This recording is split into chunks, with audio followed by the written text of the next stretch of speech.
অবৈধ সম্পদ অর্জনের অভিযোগে স্বৈরাচার আওয়ামী লীগ সরকারের সাবেক এমপি এনামুর রহমান দুর্জয় ও সাবেক এমপি নিজাম হাজারীর বিরুদ্ধে মামলা করেছে দুদক।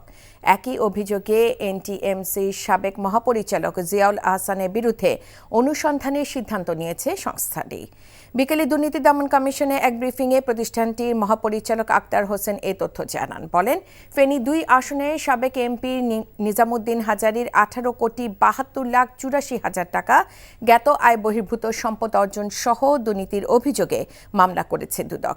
এর সাথে মানিকগঞ্জ ১ আসনের সাবেক এমপি নাইমুর রহমান দুর্জয়ের বিরুদ্ধে 11,21,00,000 টাকা জ্ঞাত এই বহির্ভূত সম্পদ অর্জন সহ বিভিন্ন দুর্নীতির অভিযোগে মামলা করা হচ্ছে। মোট অবৈধ সম্পদের পরিমাণ 93,65,00,000 টাকা বলে জানায় দুদকের মহাপরিচালক। আরো একটা গুরুত্বপূর্ণ বিষয় আছে, দুর্নীতি ও ঘুষ সংগঠনের মাধ্যমে প্রাপ্ত অর্থ ও সম্পত্তির অবৈধ উৎস গোপন বা আড়াল করার উদ্দেশ্যে স্থানান্তর, রূপান্তর এবং হস্তান্তরের মাধ্যমে অপরাধ করেছেন। সেই জন্য দুর্নীতি দমন কমিশন আইন 2004-এর 27-1 এবং দুর্নীতি প্রতিরোধ আইন 1947-এর 5-2 ধারায় মামলা রুজু হয়েছে। 3 সদস্য বিশিষ্ট অনুসন্ধান দল গঠন করা হয়েছে।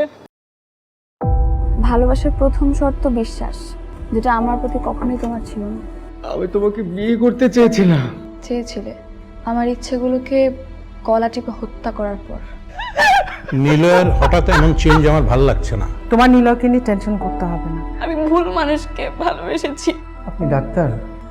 জি। কিসের ডাক্তার আপনি? মেডিসিন, গাইনি, অর্থোপেডিক নাকি psychologist?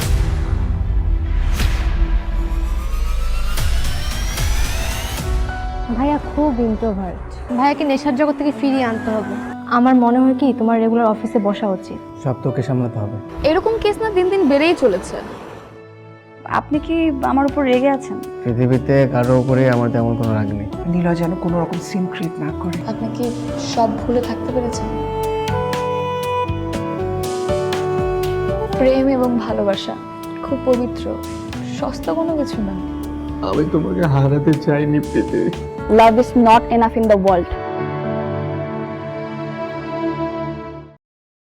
Double million offer Walton fridge কিনে পেতে পারেন 20 লক্ষ টাকা, রয়েছে কোটি কোটি টাকার নিশ্চিত উপহার।